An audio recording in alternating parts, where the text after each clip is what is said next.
잭 처칠은 영국의 군인으로 최종 계급은 영국 육군 중령, 풀네임은 존 말콤 소프 플레밍 잭 처칠이다. 제2차 세계대전 때 말 그대로 전무후무한 전설을 만든 비범한 군인이다. 잭 처칠은 아버지였던 엘릭 플레밍 처칠이 영국의 식민지였던 실론주, 현재 스리랑카가 있는 섬 콜롬보에서 근무했기 때문에 잭 처칠은 영국인임에도 불구하고 영국의 식민지인 실론에서 1906년에 태어났다. 당시 영국은 제국주의 시대였기 때문에 순수 영국인, 프랑스인이라도 부모의 상황 때문에 식민지에서 태어나는 경우가 많았다. 잭 처칠이 태어난 이후 가족들은 잉글랜드 서리주 도먼스랜드로 돌아갔다. 1910년 아버지가 공공사업부장으로 임명되면서 영국령 홍콩으로 이주했다가 1917년 영국으로 돌아왔다. 잭 처칠은 영국으로 돌아가 맨섬에 있는 킹 윌리엄 칼리지에서 교육을 받고 1926년 샌드허스트 왕립 군사학교를 졸업한다. 군사학교를 졸업 후 버마에 있는 맨체스터 연대에서 근무를 시작하고 버마에 있는 동안은 오토바이 타는 것을 즐겼다고 알려져 있다. 1936년 예비역 대위로 군을 떠나 신문사 편집자로 일했다.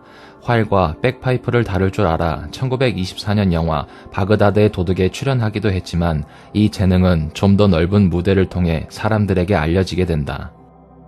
그의 유명한 어록으로는 검을 패용하지 않고 출전하는 장교는 모두 복장불량이다 라고 말을 했으며 이미 소총이라는 개념이 잡힌 지 반세기도 넘어간 시대의 전쟁에서 롱보우와 검의 한 종류인 클레이모어만 가지고 싸우고 백파이프를 들고 연주하며 바이크를 타고 야전을 누비는 등 상상을 초월하는 기행을 펼쳤다. 전장에서 그의 무장은 그레이트 브리튼 섬 서남부에 위치한 영국의 구성국인 웨일스에서 생산한 롱보우와 스코틀랜드의 검인 클레이모어였다. 그나마 수류탄 정도는 사용하긴 했지만 문제는 아예 무기조차 아닌 백파이프도 들고 갔고 총알이 오고 가는 전투 중에 대놓고 연주하기도 했다는 점이다. 시대를 몇백 년은 거스른 장비에 시끄럽기론 두말하면 서러운 악기까지 불어대는 죽고 싶어 안달난 행동 거지와 달리 그의 싸움 실력은 대단했고 또 굉장히 호전적이었다고 한다. 덕분에 붙은 별명이 싸움꾼 잭 처칠과 미치광이 잭이었다. 얼마나 유명했는지 적군도 잭을 보고 미친놈이라고 보고했을 정도였다. 1939년 9월 나치 독일이 폴란드를 침공하자 영국군은 예비역을 재소집했고 그는 1940년 5월 프랑스로 파견되어 맨체스터 연대에 배속되었다. 이후 레에피네트 근처에서 독일 정찰대를 습격했다. 이때 자기 부대한테 공격 신호를 독일 국방군 병장을 권총도 아니고 화살로 맞추는 것으로 내렸다. 제2차 세계대전 당시 활로 적을 사살한 군인은 알려진 바론 그가 유일하다. 당시 그의 부대는 탑에 숨어 있었고 독일군이 나오자 제일 먼저 나온 병사를 쏘았다고 한다. 덴케르크 철수 작전 후에 그는 영국 육군의 특수부대인 코만도에 지원했다. 1941년 12월 27일 배저위붕 작전으로 독일의 국가 판무관보가 되어버린 노르웨이의 베르수이에 주둔한 독일군을 공격해 수류탄을 던져 무공을 올렸다. 더욱 놀라운 건 작전을 수행하기 전에 백파이프로 카메론 사내들의 행진이란 곡을 연주한 것이다. 하는 짓은 죽고 싶어 안달났는데 기묘할이 많지 다치는 일 없이 무사히 작전이 성공했다. 이 일로 그는 무공 십자 훈장을 받았다. 1943년 지휘관으로 소총수 1명을 데리고 이탈리아 남부 시칠리아 전선에 참전했다. 이때 허리에는 클레이모어를 차고 등에는 장군과 화살을 메고 손에는 백파이프를 들었다. 그 결과 적에게 항복을 종용해 포로 42명을 잡았으며 그는 이미 전 유럽 전선에서 대검호로 명성이 자자했다.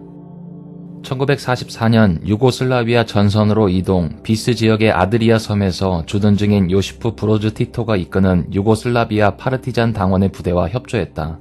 5월이 되어서야 그는 독일에게 점령된 바라크 섬을 습격하라는 명령을 받았고 이때 그는 파르티잔 약 1500명을 백파이프로 지휘했다.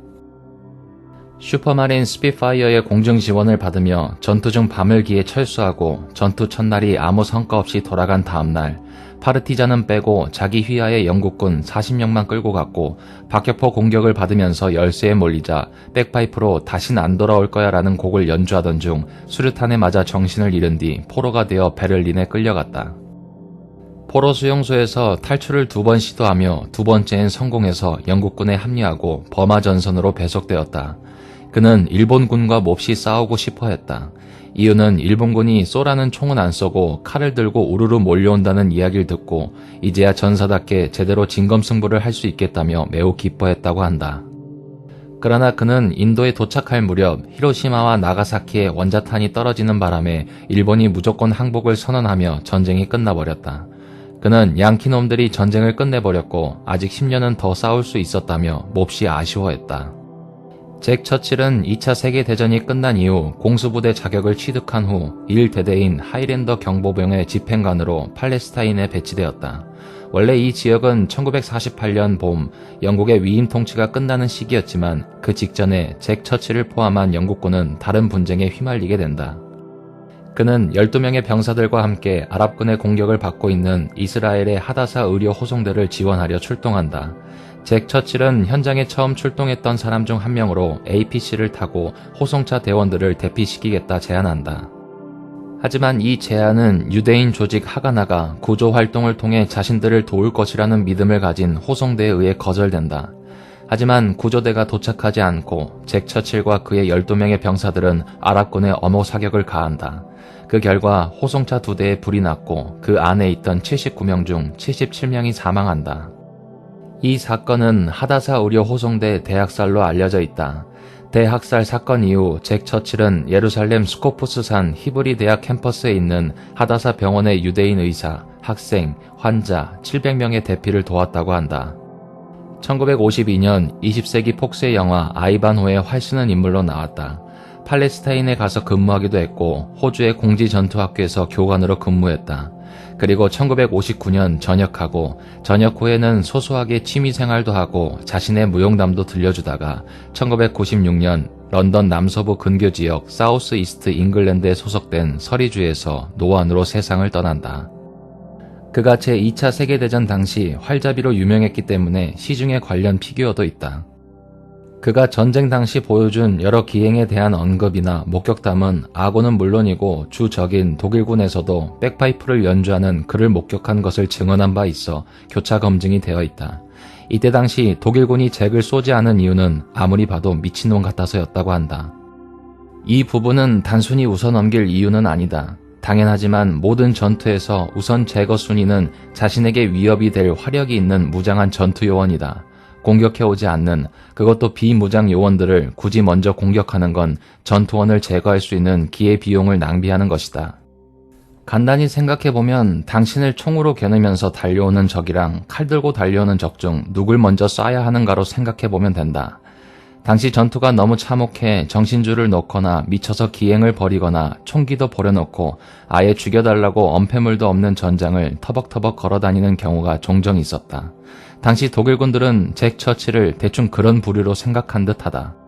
물론 잭 처칠은 미친 게 아니라 제정신으로 돌아다니며 그런 기행을 저지르는 것이다. 무엇보다도 그가 불고 다니던 백파이프가 소리가 제정신이 나가버린 악기인지라 오해할 만도 하다. 사람들이 농담 삼아 부르는 잭 처칠의 별명은 라스트 하이랜드였다.